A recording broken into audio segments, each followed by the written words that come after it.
Hi everybody, this is Colleen and I am going to show you how to create a PayPal invoice. This is what a great way to invoice your customers when you're selling online through your Facebook VIP groups. So the first thing you want to do is go to PayPal. So you're going to log into your PayPal, which I already am, and you're going to click on Send and Request.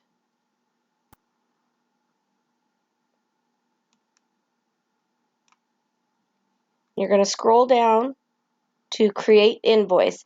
Now, some people may have a different version of PayPal than I do, so you'll just kind of have to navigate to where you can find where it says Send and Receive, and you'll see something that says to create an invoice. So this is where you'll go for creating your invoice. You've got Manage Invoices, Create Invoices, Items, Settings. I'm not going to go through these, but I'll show you how to create one. So the next thing you want to do is find the person that you're invoicing, figure out what you're going to be invoicing them for. So for instance, this customer here has 6 pieces. So that's $30 for her purchase. So I am going to, so you can click on Create New Invoice. I like to just copy an old one just because it has all my particulars, like I put in that it's a VIP sale and stuff like that. I'll go ahead and create a new one though, just so that you can see. So click on Create New Invoice.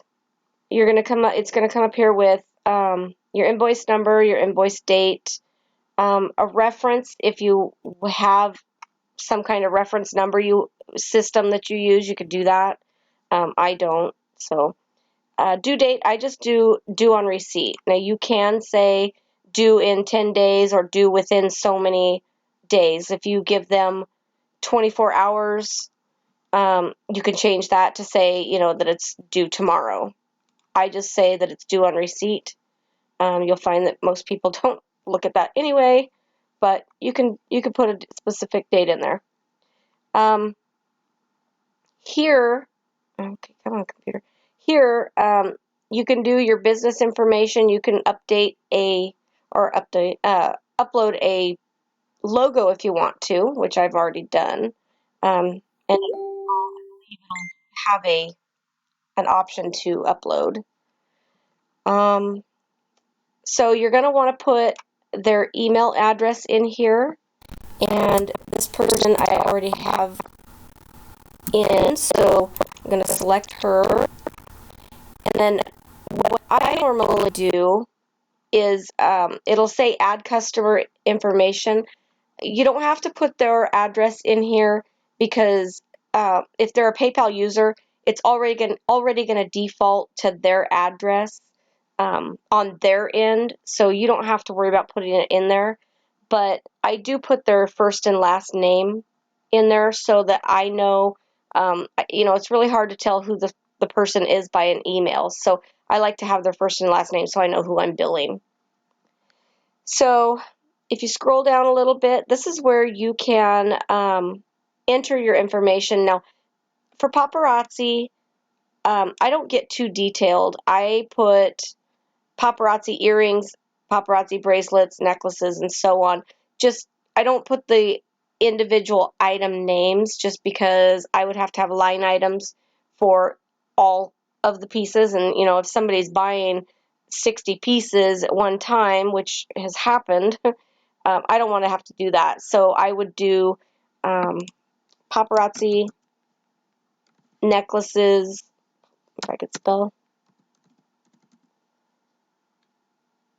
Paparazzi necklaces. The quantity is 1.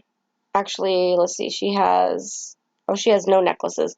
So let's change this to earrings. Okay. She has 1 pair of earrings. So I'm going to leave the quantity at 1. I set the price.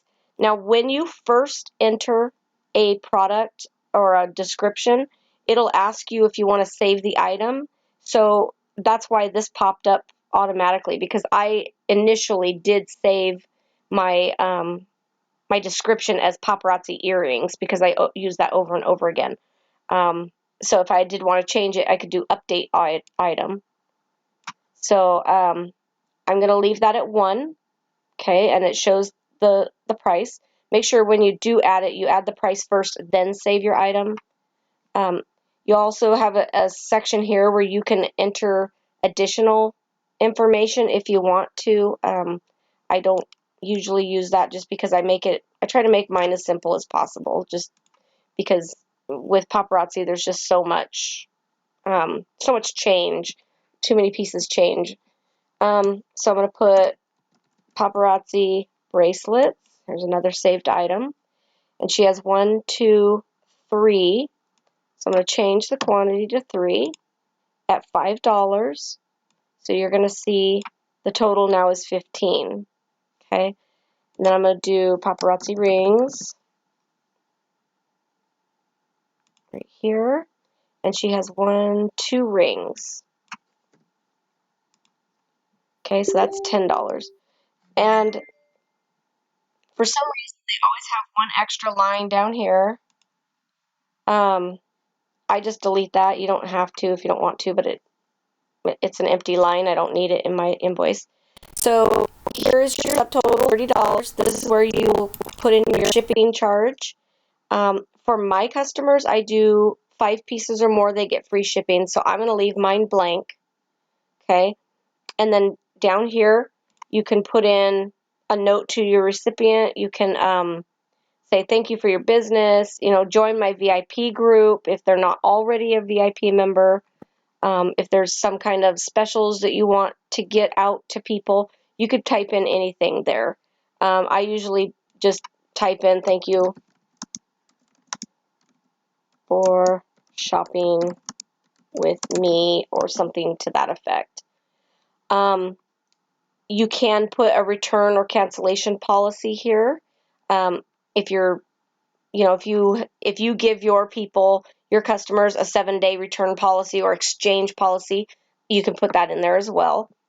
Down here is kind of cool. If you want to attach a photo of each item that she bought, you can do that. I think there is a limit to only so many that you can enter, but I'll just show you. I'm not going to enter one of her pictures. I'll just show you.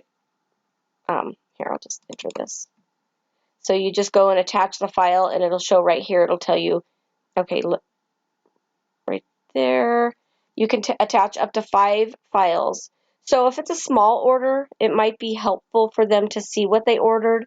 But because it is limited to only 5, if you've got a bigger order, then it's not very useful. But I'm going to delete that.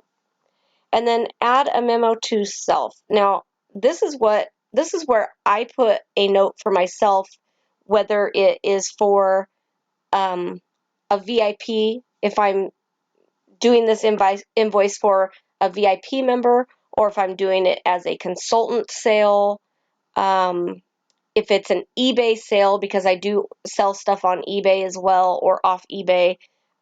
This is where I can put a memo to myself to let me know what this sale was for. So this is really helpful, especially if you've got, multiple businesses or multiple sales venues and you just kind of want to keep track. Maybe you want to know which one does better, for sales, which one you're getting more invoices from. So anyway, you can do that. I usually just put VIP sale if it's a VIP. And then you're going to hit send. Now, I'm not going to do that with this one just because I'm not quite ready. You can also save it. So if I were to save this, it would show up as a draft. Did it save? Okay, it looks like it did, but yeah, it did. So you could save it as a draft. You could also save it as a template if you want to. That's what I did. That's why it has my logo and everything. And I'm going to go back to manage invoices, and this is where you can see all these ones here, VIP, VIP, VIP. So that tells me what these invoices were for. So here under manage invoices, you're going to be able to see all of the invoices, whether, okay, this is the one I just saved, whether it's a draft and you still need to edit it. Maybe she's not done shopping and you just kind of wanted to start her invoice, you can do that. Here's some options. You can edit it, copy it, record payment. I have created an invoice before and then the person sent it by like friends and family or something like that, or maybe they paid me in cash instead of paying the invoice. You can click on here to record payment and it'll give you an option to put in how they paid it, whether it was a card or maybe they just gave you cash. You could put paid with cash. So you can record it and it'll still stay in here, but it won't show that it was paid through PayPal. So that's pretty helpful. You can print your invoice, which I always include a printed copy when I make my shipments because that way people have a record of what they bought. A lot of times they may need it for tax purposes or whatever.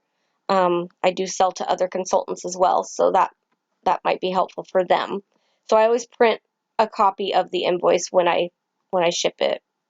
You can make it into a PDF, so you can pre-send it to people, or maybe not pre-send, but once you send it, you can save it to PDF and then send them a copy of it that way instead of printing it if you want to.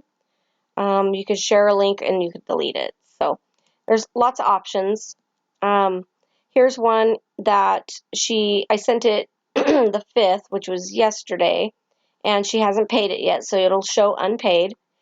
If if it goes a little long and she hasn't paid for a while or whatever, you can send a reminder and PayPal will send an email message to them to remind them to pay their invoice. Okay, so like this one's another one. I could send a reminder.